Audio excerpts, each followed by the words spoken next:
మన ఎమ్మెల్యే గారు చేసిన అభివృద్ధి ఏ విధంగా ఉందో మొత్తం శ్రీనన్న కానీ జిత్తాన కానీ వెంకటేష్ కానీ క్లుప్తంగా మీ అందరికి తెలియపరిచిర్రు. ఇక మళ్ళీ కొత్తగా చెప్పుకుంటా పోతే చెప్పిందే చెప్పినట్టుంటుంది. కానీ వాస్తవానికి ఈ 5 ఇయర్సే కాదు, అంతకుముందు అంటే మేము తెలుగుదేశం అంటే పార్టీ అని కదా అప్పుడు ఉన్నప్పుడు కార్పొరేటర్ 9 నుంచి ఇప్పటిదాకా అన్న గ్రేటర్ హైదరాబాద్లో చిన్న సమస్య ఉంది అంటే ఫోన్ కొట్టగానే ఒక 2 కోట్లు 3 కోట్లు విధంగా డెవలప్మెంట్ కోసము సహకరించిన వ్యక్తి ఓన్లీ మైనంపల్లి గారు. అప్పుడు ఏ ఎమ్మెల్యే ఏది అనేది పక్కన పెట్టి అన్న ఇది అవసరం ఉంది, ఇక్కడ ప్రాబ్లం వచ్చింది ఇది అనగానే ఇమీడియట్గా కమిషనర్ ఫోన్ చేసి ఇది కావాలా, పలానా ప్రేమ్ కుమార్ వస్తాడు, పలానా జితానా వస్తాడు, ఎవరున్నా అని చెప్పి డెవలప్మెంట్ కోసం ముందు అప్పటి నుంచి మన మల్కయ్య మీద ఒక కన్నేసి దగ్గరుండి పనిచేసిన వ్యక్తి మైనంపల్లి గారు. దగ్గరుండి ఏదున్నా కూడా కలెక్టర్ కానీ ఎవరితో మాట్లాడాలో అని మాట్లాడి పని చేపించిన వ్యక్తి అన్న. ఇప్పుడు వాస్తవానికి మొన్న ఎమ్మెల్యే ఎలక్షన్ అనగానే జస్ట్ 4 మాటలు చెప్పి అన్న చెప్పినట్టు కెమెరాలు పెడతాము, తర్వాత అది పెడతాము ఇది పెడతామని ఇల్లు కట్టిస్తాము, తర్వాత కమిటీలు కట్టిస్తామని ఎన్నో చెప్పి పబ్లిక్ దగ్గరుండి ఉన్న గవర్నమెంట్ దగ్గరుండి పోలీస్ డిపార్ట్మెంటే డబ్బులు పంచి ఇచ్చే దగ్గర కూడా పాపం జనానికి లక్షిస్తామని చెప్పి 10,000 అడ్వాన్స్ ఇచ్చారు, క్లోజ్ చేసిరు వారికి. అరే ప్రజలు ఏమనుకోరు, అరే మాకు ఇస్తారేమో, నా కెమెరాలు మీదే పెట్టిన పోల్స్కి పెట్టి అన్ని బుర్రలు ఏం లేవాడ.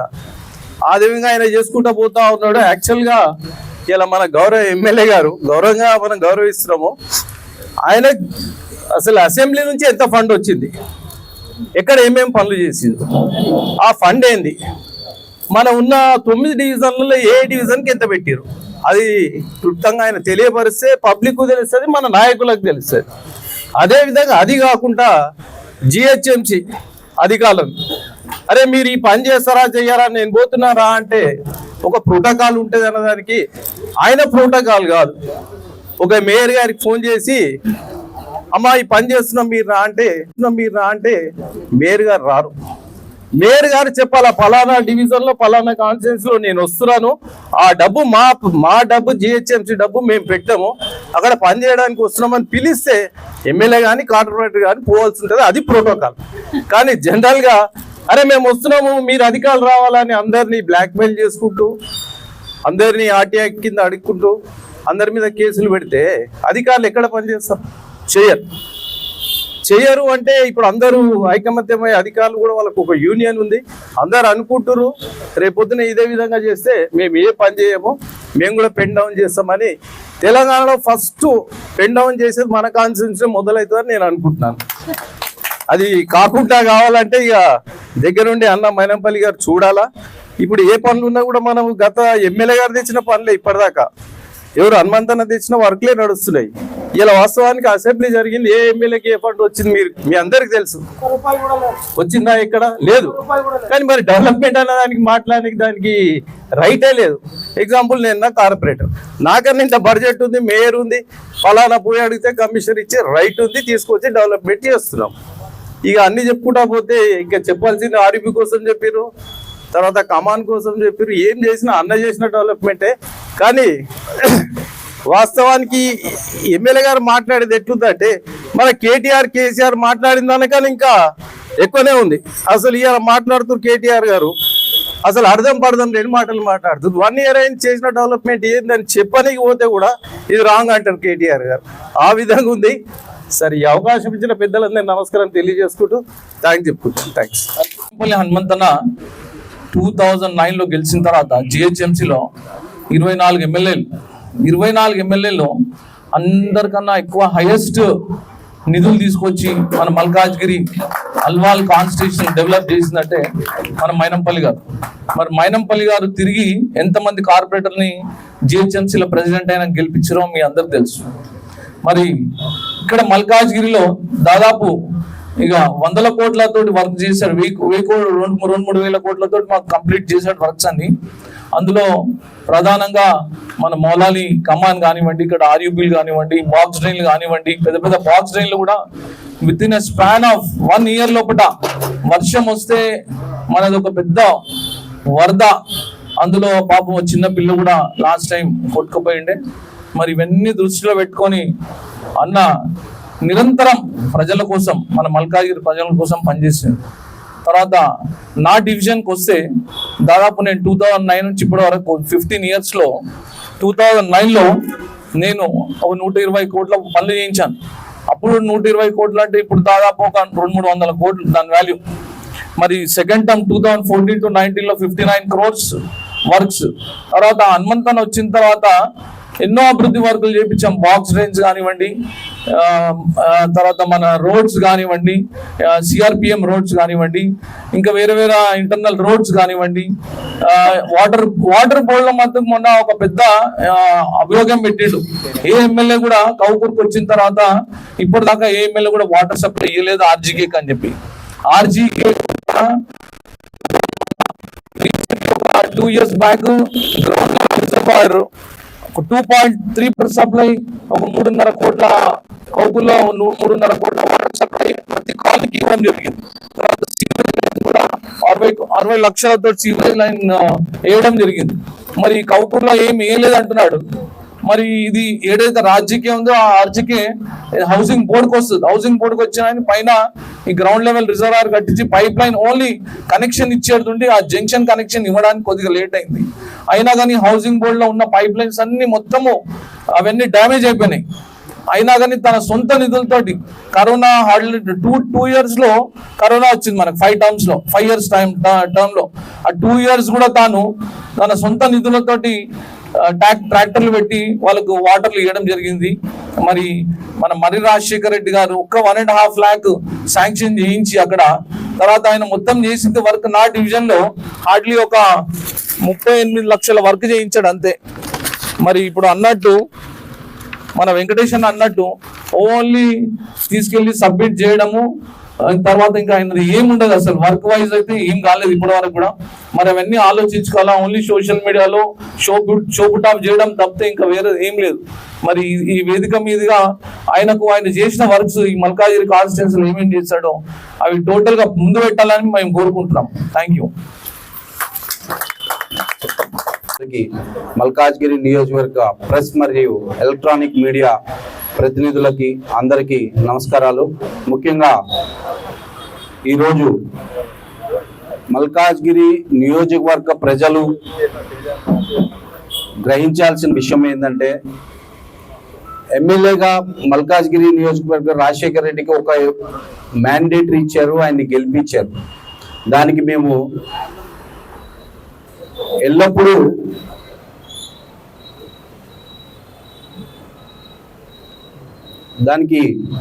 ఒక్క నిమిషం ప్లీజ్ కంప్లైంట్లు పెట్టడం, పై అధికారులకు ఇంటిమేషన్లు ఇవ్వడం ఇది చేస్తున్నారు. ఇంకొక విషయం ఏమో జరిగిందంటే, ఎప్పుడైతే మైనంపల్లి హనుమంతరావు గారు బీఆర్ఎస్ పార్టీకి రాజీనామా చేశారో మా దగ్గర ఒక దొంగ పిఏ ఉండే, వాడిని 25 లక్షలతో పర్చేజ్ చేశారు. ఏం చేశారు దాంట్లో, మన దగ్గర ఉన్న షాదీ ముబారక్, కళ్యాణ్ లక్ష్మి, దళిత బంధు లిస్టులు, బీసీ బంధు లిస్టులు, ఏదైతే రికార్డు మనం శాంక్షన్స్ ఎన్ని చేసినామో, ఏదైతే మన ఈ 5 సంవత్సరాల్లో మనం చేసిన డేటాను మొత్తాన్ని వాడు డిలీట్ చేసి పోయాడు. అంటే మీరు ఏంటంటే మీరు దొంగలు కాబట్టి ఇంకొక దొంగని పర్చేజ్ చేసి. జనాలు గమనించాలి ఎంతవరకైతే వీళ్ళు అన్యాయం చేయగలరో. 2007లో మైనంపల్లి హనుమంతరావు గారు రాయంపేట ఎమ్మెల్యే అయ్యారు. ఆయన ఒక్క సంవత్సరంలోనే 22 కోట్ల నిధులు తెచ్చి కాన్స్టిట్యున్సీని డెవలప్ చేశారు. అప్పుడు కాంగ్రెస్ పార్టీ అధికారంలో ఉండే, ఈయన టీడీపీ ఉండే. అయినా ఏంది కమిట్మెంట్ ఉన్న నాయకుడు కాబట్టి అందరినీ ఏదైతే అధికారంలో ఉన్న పార్టీని కన్విన్స్ చేసి నాకు ఈ కాన్స్టిట్యున్సీకి నిధులు కావాలి, దీనికి కావాలని కన్విన్స్ చేసి తెచ్చుకోగల సత్తా ఉన్న నాయకుడు మైనంపల్లి హనుమంతరావు. మీకు అది చేత కాదు. ఏమన్నా అంటే రిప్రజెంటేషన్లు ఇవ్వాలి, ఇగో ఫోటో దిగాలి, ఇగో పని చేసేస్తున్నాం అయిపోతుందని. ఎప్పుడు కూడా ఒకటి గుర్తుపెట్ట, రిప్రజెంటేషన్లతో పని ఎప్పుడు కాదు. దాన్ని పర్సూ చేయాలి, మానిటర్ చేయాలి, వెనక పడితే పనులు అవుతాయి. ఇప్పుడు మల్కాజ్గిరిలో మాజీ ఎమ్మెల్యే మైనంపల్లి హనుమంతరావు గారు చేసిన అభివృద్ధి ఏదైతే ఉందో అది అందరికీ తెలుసు. ఎప్పుడైతే 2023 ఎప్పుడైతే ఎలక్షన్ల ముందు అతను పార్టీ మారిండో, వీళ్ళు ఎంత దుర్మార్గులు అంటే లెఫ్టినెంట్ కర్నల్ వినయ్ భాన్ రెడ్డి చనిపోతే విగ్రహం పెట్టడం జరిగింది. దాన్ని కూడా రాజకీయంగా ఆయనకి లబ్ధి చెందకూడదని ఆ విగ్రహాన్ని కూడా తీసేయడానికి ప్రయత్నించిన వాళ్ళు ఈ బీఆర్ఎస్ నాయకుడు. కానీ మైనంపల్లి హనుమంతరావు గారు కమిట్మెంట్ ఉన్న నాయకుడు. ఏం చేసిన రాత్రి వచ్చి దాన్ని ఇనాగ్రేషన్ చేసి ఎవరు ముట్టుకోకుండా చేసిన నాయకుడు మైనంపల్లి హనుమంతరావు గారు. ఇంకొకటి, అన్నగారు తనయుడు ఈరోజు మల్కాజ్గిరి నియోజకవర్గంలో గెలిచిన ఎమ్మెల్యే రాజశేఖర్ రెడ్డి గారు ప్రోటోకాల్ గురించి బాగా మాట్లాడుతుండు. ఏమనంటే నాకు ప్రోటోకాల్ ఇవ్వట్లేదు, అధికారులు నాకు పట్టించుకోవట్లేదు అని. ముఖ్యంగా ప్రజలు గమనించాల్సిన విషయం ఒకటి ఉన్నది. ఎప్పుడైతే మైనంపల్లి హనుమంతరావు గారు తిరుపతిలో బీఆర్ఎస్ పార్టీకి, అప్పుడు ఎమ్మెల్యేగా ఉండి బీఆర్ఎస్ పార్టీకి ఎగెనెస్ట్ గా మాట్లాడినప్పటి నుంచి ఈ నాయకులు ఎక్కడన్నా ప్రోటోకాల్ ఇచ్చారా? మైనంపల్లి హనుమంతరావు గారు, ఎందుకంటే ఆయన డిసెంబర్ 3 వరకు, ఎప్పుడైతే పార్టీ ఎలక్షన్లు అయిన తర్వాత డిసెంబర్ 3 వరకు ఆయనే ఎమ్మెల్యే. కానీ ఏం చేశారు? ఆయన శాంక్షన్ చేసిన షాదీ ముబారక్ కానీ, మరియు దళిత బంధువులు ఈ శాంక్షన్ షాదీ ముబారక్ కానీ, సీఎం రిలీఫ్ ఫండ్లు కానీ అన్ని దాన్ని ఏం చేశారంటే నల్లిఫైడ్ చేయడానికి ప్రయత్నం చేశారు. అంటే ఏంటంటే పార్టీ అతన్ని ఎగ్నెస్ట్ గా చేసి అతన్ని డిగ్రేడ్ చేయాలి ప్రజల్లో అని ప్రయత్నం చేసింది మీ నాయకులు కదా. అప్పుడు నువ్వు పార్లమెంటు ఇన్ఛార్జివి, ఏం చేసినావు? మరి ప్రజల కోసం ఆయన కొట్లాడుతుండు, ప్రజల కోసం శాంక్షన్లు చేపించిండు, అవన్నీ నల్లిఫైడ్ చేసిరు. కానీ మైనంపల్లి హనుమంతరావు గారు అట్లా చేయలేదు. మళ్ళీ కాంగ్రెస్ గవర్నమెంట్ వచ్చిన తర్వాత వీటినన్నింటినీ శాంక్షన్ చేపించి అందరికి చెక్కులు, కళ్యాణ్ లక్ష్మి, షాదీ ముబారక్. ఇక్కడ గమనించాల్సిన విషయం ఏంటంటే ఒక్కసారి శాంక్షన్ కి పెట్టిన తర్వాత క్యాన్సిల్ అయితే మళ్ళీ రీసబ్మిషన్ కి ఛాన్స్ లేదు. అంటే వీళ్ళు ఎంత దుర్మార్గులు అంటే ప్రజలు ఎటు వెళ్ళిపోయినా పర్వాలేదు, మా యొక్క అహం నెగ్గాలి, మా పార్టీ నుంచి వెళ్ళిపోయిన నాయకుడు ఎవరైతే ఉన్నారో అతన్ని ఒక్క శాంక్షన్లన్నీ క్యాన్సిల్ చేపించి మా యొక్క అహాన్ని నిలుపెట్టుకోవాలని చేసినారు. ఎవరిని సాధిస్తున్నారు అంటే ఇండైరెక్ట్ గా ప్రజల్ని ఇబ్బంది పెట్టాలని, ఇబ్బందికి గురి చేయాలని ప్రయత్నం చేస్తారు. ఇట్లాంటి నాయకులను మనం గెలిపించుకొని ఇది చేసింది అనేది ప్రజలు ఆలోచించాలా. ఇంకొకటి, వీళ్ళు పెద్ద పెద్ద పొగడ్తలు చెప్తారు. బీఆర్ఎస్ నాయకులు మొత్తం కలెక్షన్లు చేస్తారు. కావాలంటే ప్రెస్ సోదరులకు తెలుసు, అందరు చదువు. ఒకవేళ వాళ్ళు ఏదైనా నాయకులు అధికారులు పనిచేయలేదనుకోండి, వాళ్ళ మీద కేసులు పెట్టడం, కంప్లైంట్లు పెట్టడం, పై అధికారులకు ఇంటిమేషన్లు ఇవ్వడం, ఇది చేస్తున్నారు. ఇంకొక విషయం ఏమో జరిగిందంటే ఎప్పుడైతే మైనంపల్లి హనుమంతరావు గారు బీఆర్ఎస్ పార్టీకి రాజీనామా చేసి, ఆయన మొన్న ఎమ్మెల్యే, ఫస్ట్ ఎమ్మెల్యే, కానీ తండ్రికి తగ్గ తనయుడి కింద తన కాన్స్టిట్యున్సీకి ఏదైతే మెదక్కి అవసరాలకి గవర్నమెంట్తో కొట్లాడి 120 కోట్లు శాంక్షన్లు తీసుకొచ్చిన నాయకుడు ఎవరైనా ఉన్నారంటే మైనంపల్లి రోహిత్. కావాలంటే మీ దద్దమ్మలు, మీరు ఎప్పుడు కూడా అన్ని అబద్ధాలు చెప్పి బతుకుతారు కాబట్టి కావాలంటే ఏ చర్చ కన్నా కూడా మేము సిద్ధం. మేము చూపిస్తాం ఎన్ని శాంక్షన్లు అయినాయి, ఏమైనాయో, ఎన్ని శాంక్షన్లు అయినాయో, ఏమైనాయో మీకు 100% చూపిస్తాం. వెళ్ళి చెక్ చేసుకోవచ్చు.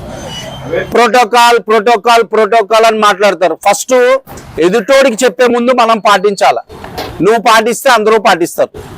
మీరేం చేశారు? బీఆర్ఎస్ నాయకులు అందరూ కలిసి మైనంపల్లి హనుమంతరావు గారిని ఓడగొట్టాలి, అవునా, పైసలు పంచాలి, అపార్ట్మెంట్లో పంచాలి, పైసలు కమిట్మెంట్లు ఇవ్వాలి, వాళ్ళకి ఇవ్వాలి, వీళ్ళకి ఇవ్వాలి, అన్ని ఇచ్చి ఈరోజు ప్రజలు మ్యాండేటరీ ఇచ్చారు, మీరు గెలిచారు.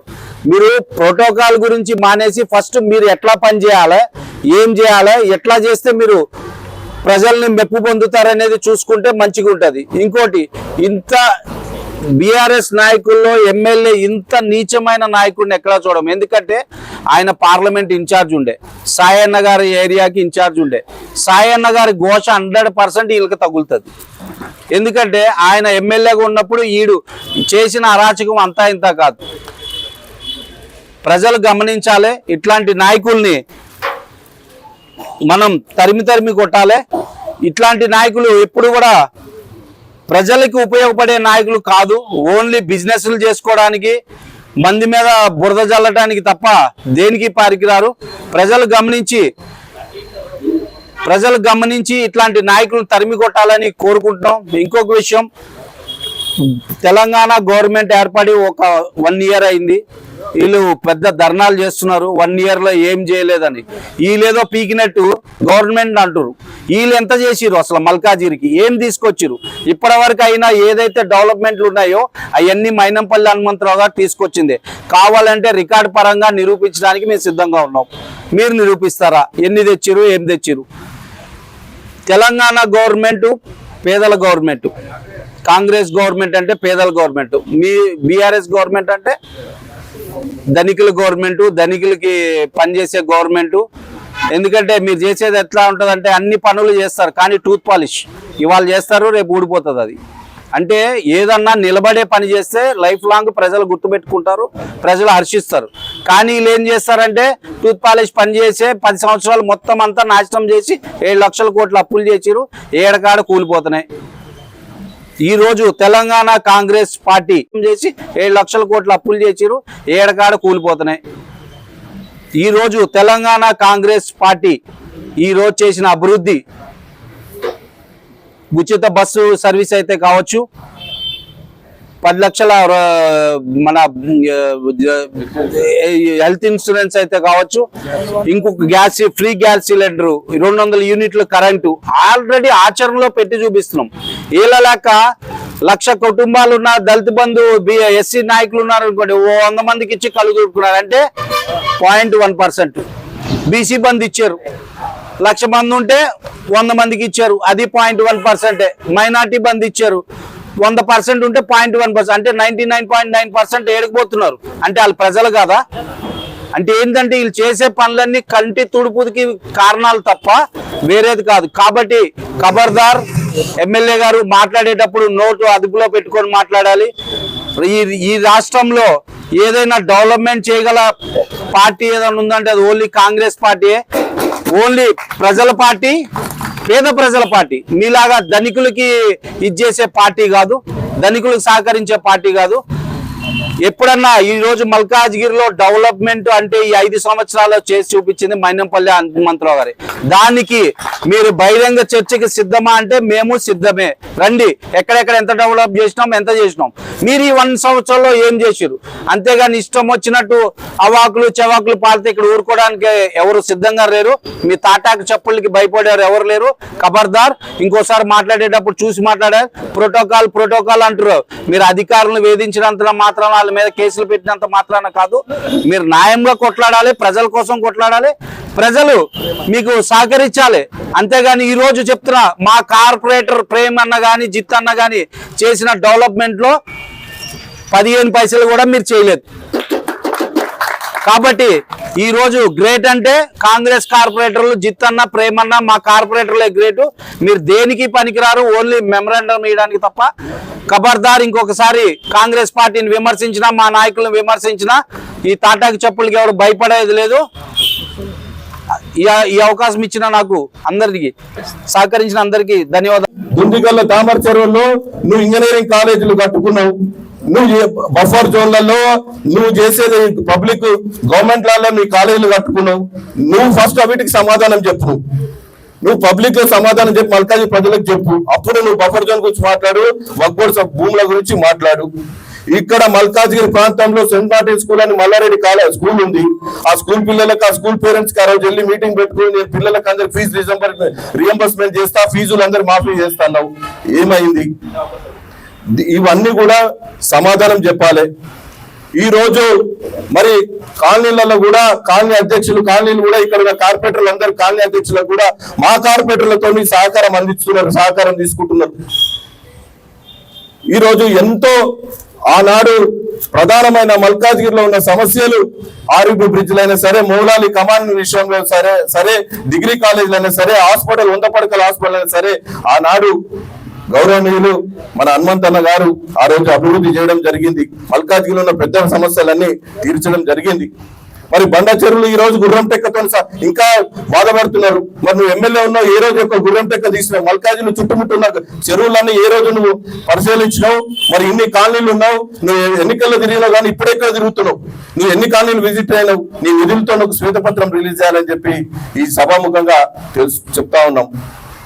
దయచేసి మల్కాజ్గిరి ప్రజలందరూ ఆలోచన చేయాలి. మల్కాజ్గిరి ప్రాంతం అంతా, పబ్లిక్ అంతా, ప్రజలు కూడా ఆలోచన చేయాలి. కాంగ్రెస్ ప్రభుత్వం 6 హామీలు ఇచ్చింది. నువ్వు ఆ 7 లక్షల కోట్లు అప్పులు చేసిపోయినావు. దాన్ని మెల్లిమెల్లిగా హామీలు ఇస్తూ వెళ్తూ ఉంది. నువ్వు గతంలో 2014 100 హామీలు ఇచ్చి టిఆర్ఎస్ ప్రభుత్వం గద్దెకి ఎక్కింది. హామీల గురించి మాట్లాడారు. సో దయచేసి పబ్లిక్ కూడా, మేమందరం కూడా ఈ సంవత్సరం లోపల కూడా ఎక్కడ కూడా ఏం అభివృద్ధి జరగలేదు, ఏమి మాత్రం కూడా డెవలప్మెంట్స్ ఎక్కడ ఏ కాలనీలో జరగలేదు, బస్తీలో జరగలేదు. ఇక్కడ నాయకులందరూ కూడా సాక్ష్యం. మన ముఖ్యమైన ఇంపార్టెంట్ విషయం, అల్వాల్ ప్రాంతం వెళ్ళి అల్వాల్ డీసీ ముంగట నీ కార్యకర్తలతో ధర్నా చేసినావు. నీ కార్యకర్తలతో ధర్నా చేసినప్పుడు ఒక డీసీకి ఏమైనా స్పెషల్ ఫండ్స్ ఉంటాయా? ఇక్కడ రిపోర్టర్లు అడుగుతున్నాం మేము. ఏమైనా ఉంటాయా? అతని మీద ఎస్సీ ఎస్టీ అధికారుల మీద నువ్వు బెదిరిస్తూ ఎస్సీ ఎస్టీ కేసు అని చెప్పి సిఐకి మెమరాండం ఇచ్చినావు. అల్వాల్ సిఐకి మెమరాండం ఇచ్చావు. అల్వాల్ సిఐ కూడా పట్టించుకోకపోతే డీజీపీ డిఎస్పీ పైన అధికారులకు వెళ్ళి నువ్వు మెమరాండం ఇస్తున్నావు. ఏమైనా స్పెషల్ ఫండ్స్ డీసీకి ఏమైనా ఉంటాయా? ఇది మేము ఈ ప్రెస్ ముఖంగా అడుగుతా ఉన్నాం. ఇప్పుడు మా అధ్యక్షుడు వెంకటేష్ యాదవ్ గారు